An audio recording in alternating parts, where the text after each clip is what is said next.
Good afternoon. The time is at 12 o'clock, and here's the media news. First, the top stories. Police arrest suspect who robbed the Vice Chancellor of Crawford University, Ibesa. Presidency asks Nigerians to avoid travel to the US until further notice. Abuja airport to be shut down for 6 weeks as from midnight. Donald Trump's travel ban directive banned citizens from 6 countries from the US. Malaysia and North Korea ban each other's citizens from leaving. I am Tobi Joseph, bringing you the news and details shortly. The states have arrested three of the suspects who robbed the Vice Chancellor of Crawford University, Ibesa, Professor Rotimi Ajayi. The Vice Chancellor was robbed by some armed robbers last Monday along Aton Ibesa Road of his Toyota Highlander Jeep, 5 phones, an iPad, and unspecified amount of money. The State Police Command spokesman, Abimbola Oyeyemi, gives the name of the arrested suspect as 27-year-old Adewale Razak, 38-year-old Kenneth Oyimai, Shegun Idike, who is 19, and 25-year-old Hazan Musa.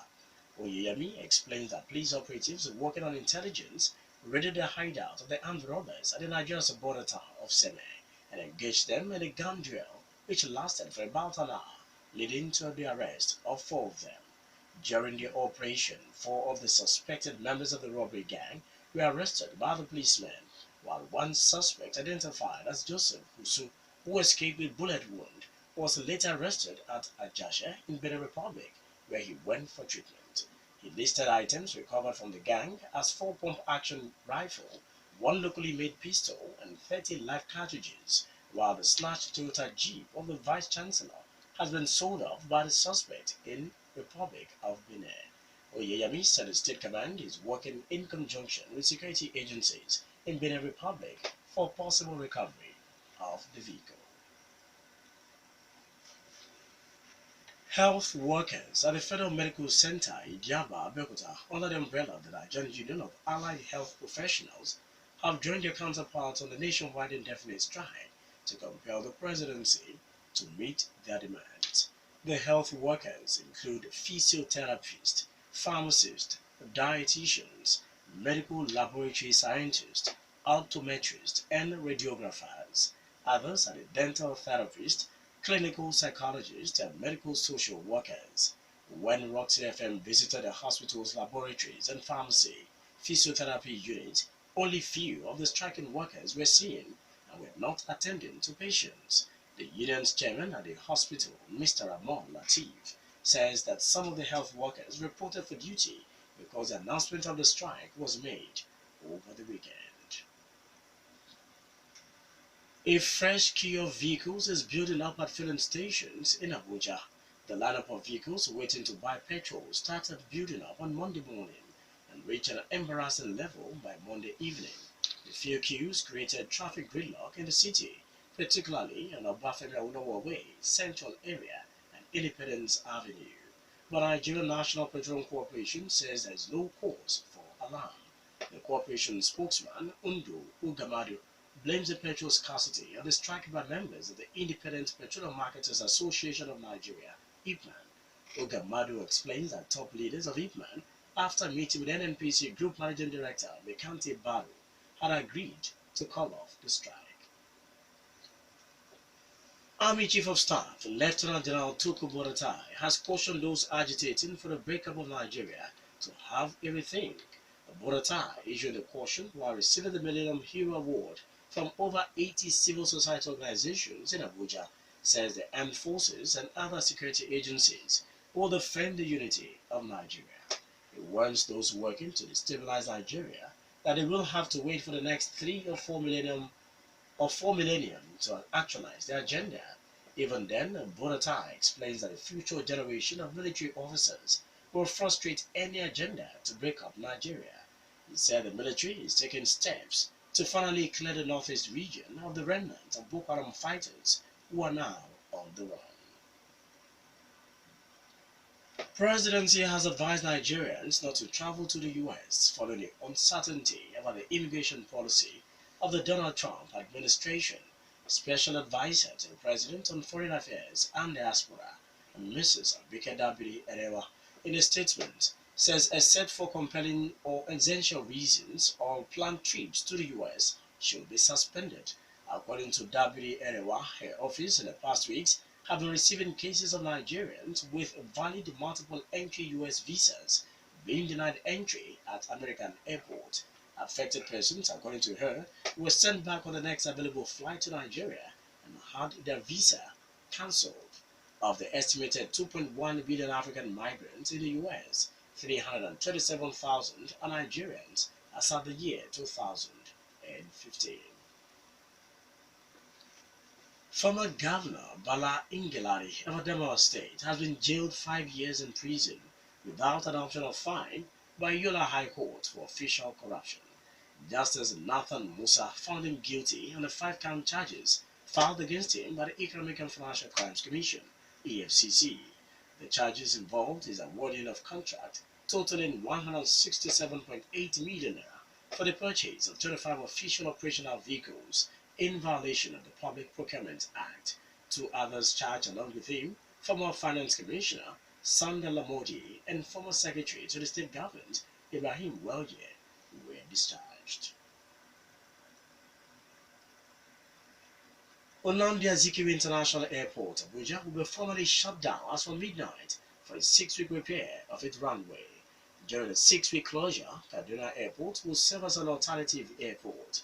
Information and Culture Minister Alhaji Lai Mohammed formally announced the temporary closure of Abuja Airport at a news conference on Monday in Abuja.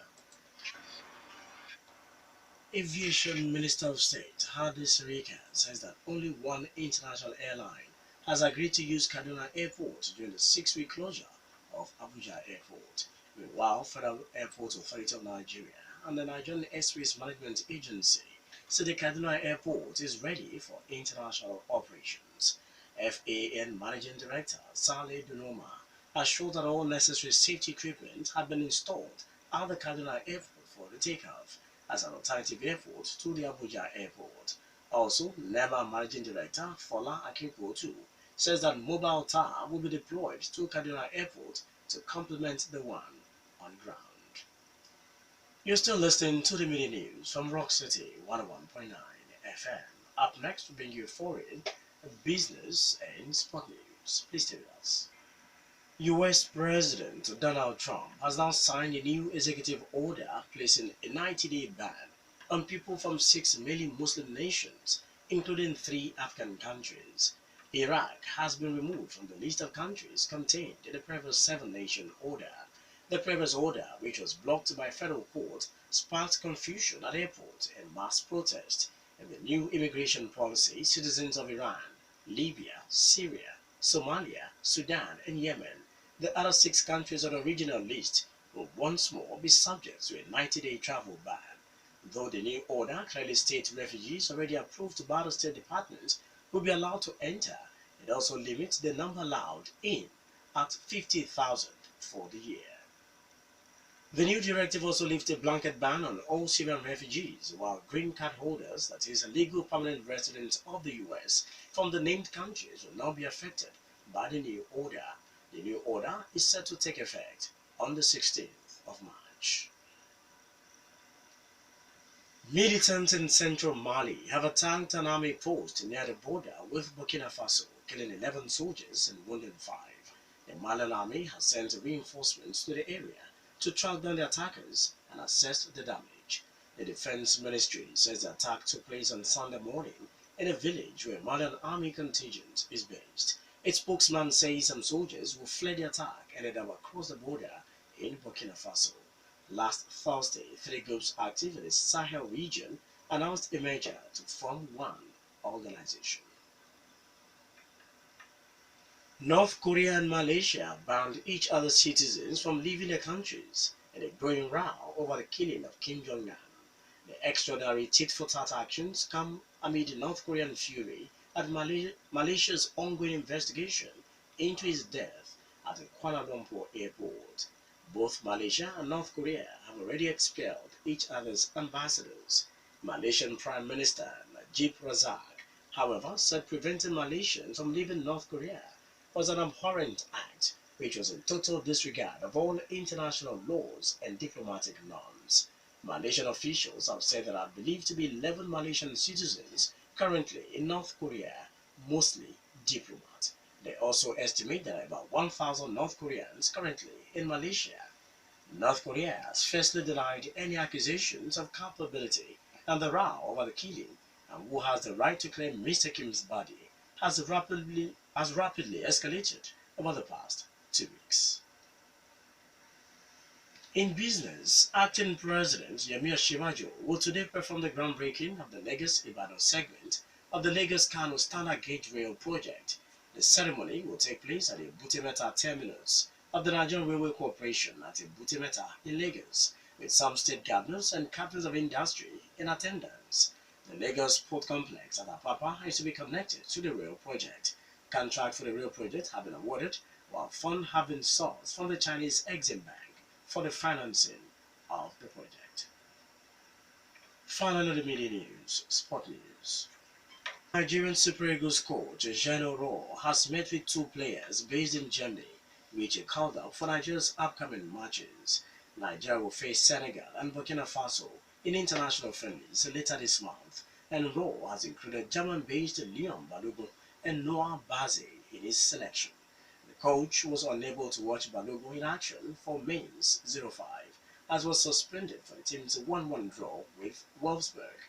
However, Rohr and the player held a meeting at an undisclosed location, according to allnigeriansoccer.com. The Nigerian coach was also able to observe promising youngster Baze in action for Hanover. That was the media news, and just before we go, the major stories once again. Police arrest suspect who robbed the Vice-Chancellor of Crawford University, Igbesa. Army Chief cautions those agitating for Nigeria's breakup to have a rethink. Presidency asks Nigerians to avoid traveling to the US until further notice. Abuja Airport to be shut down for 6 weeks after midnight. Trump's travel ban directive bans citizens from 6 countries from the US. We also told you on the media news that Malaysia and North Korea have banned each other's citizens from leaving. For more stories and to listen to us live, please log on to our website www.rocksetfmradio.com/live. Thank you so much for listening. I am Tobi Joseph. Good afternoon.